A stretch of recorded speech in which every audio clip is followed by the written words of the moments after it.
An aid worker rants that globalization activists have been tricked again. Globalization activists are tricked into diminishing regulatory and compliance standards in their own country while they attempt to establish those same standards in a banana republic. Another shell game of misdirection, manipulation, and misplaced energy. It's a trick, yo. Are you aware of the state of corruption in your own country with regard to consumer and labor protection? Do you take those recent historical standards for granted in your own country? Do you believe that once a policy is enacted it can no longer be subverted or eliminated?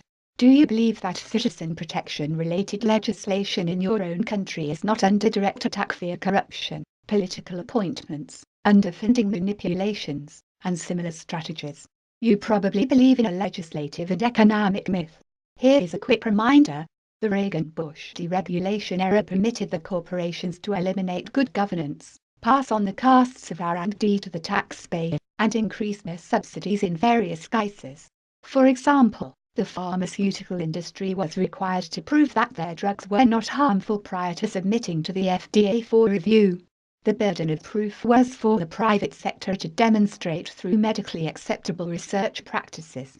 Reagan decided that the FDA should be the entity that proves whether a drug is safe by conducting that research, with taxpayer money, of course. He then reduced the budget to the FDA. And then he appointed a Republican anti-consumer advocate businessman crony, etc. to head the FDA. Now that is corruption, plain and simple. Look at all of the drug advertisements in society now. That is due to commercial deregulation too. There is a plethora of data relating to the direct subversion of consumer and civil protection by our political representatives who collude with the business elite. So if we are getting tricked in our own country, why are you worrying about how another country is organizing its business operations and rule of law? You are making it easier for the corrupt politicians to sell off our country to the corporate elite because you are looking the other way while they fill their pockets with our money and endanger our lives by removing our legislative protective rights, which, by the way, were not mere gifts.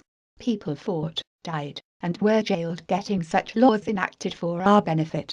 Now, if the United Nations, the International Monetary Fund, the World Bank, civil society NGOs, watchdog NGOs, humanitarian and development NGOs, and all of the other like-minded institutions cannot change the kleptocratic aspect of the majority of the states on this planet, then how the hell are you going to effect change?